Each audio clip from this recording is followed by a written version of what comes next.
Hi DSC target fitness centre Kovur. நான் உங்கள் சதீஷ். இன்னைக்கு நம்ம என்ன ஒர்க் அவுட் பார்க்க போகிறோம் அப்படின்னா லெக் ஒர்க் அவுட் பண்ண போகிறோம். ஓகேவா? லெக் ஒர்க் அவுட் நம்ம எப்படி ஸ்டார்ட் பண்ண போகிறோம், என்னென்ன பண்ண போகிறோன்றது இந்த வீடியோவில் பார்க்கலாம். ஓகேங்களா? ஃபஸ்ட்டு நம்ம லெக் ஒர்க் அவுட் போடும்போது கம்பல்சரி வார்ம் அப் போடணும். ஓகேங்களா? ஒரு சில மெயினான வார்ம் அப் வந்து ஒரு வீடியோவில் அவங்க அப்லோட் பண்ணியிருக்கேன், பாருங்க. அது எல்லாமே பார்த்தீங்கன்னா வந்து ஒரு டூ செட்ஸ் பண்ணுங்க, 10 கவுண்ட்ஸ் பண்ணுங்க. ஓகேங்களா? அது முடிச்சதுக்கு அப்புறம் என்ன பண்ணுங்கன்னா ஃபர்ஸ்ட் கிளாஸா வந்து ஃப்ரீ ஸ்குவாட் போடுங்க. ஓகேங்களா? ஃப்ரீ ஸ்குவாட் வந்து ஒரு 25 கவுண்ட்ஸ் போடுங்க, ஒரு 4 செட்டு. அது முடிச்சதுக்கு அப்புறம் வந்து லெக் எக்ஸ்டென்ஷன். ஓகேங்களா? லெக் எக்ஸ்டென்ஷன் பார்த்தீங்கன்னா அதுவும் 4 செட் போடுங்க.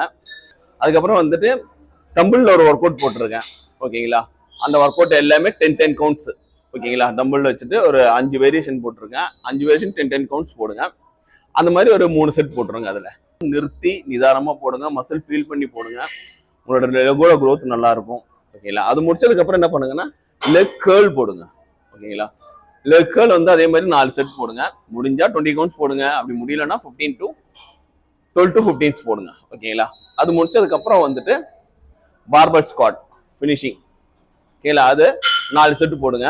உங்களால எவ்வளோ வெயிட் போட முடியுமோ போட்டுக்கோங்க. Maximum 12 to 15 counts. 15 போட முடிஞ்சா பெஸ்ட். ஓகேங்களா? இந்த மாதிரி போடுங்க. போட்டுட்டு எப்படி இருக்குன்னு ரிசல்ட் சொல்லுங்க. இதே பொசிஷன் வந்து ஒவ்வொரு ரெப்பும் நிறுத்தி நிதானமா போடுங்க, மசில் ஃபீல் பண்ணி போடுங்க. உங்களோட லெக்கோட க்ரோத் நல்லா இருக்கும். ஓகேங்களா? பிடிச்சிருந்தா ஃபாலோ பண்ணுங்க, பிடிக்கலையா பிடிச்சதை ஃபாலோ பண்ணுங்க. தேங்க்யூ.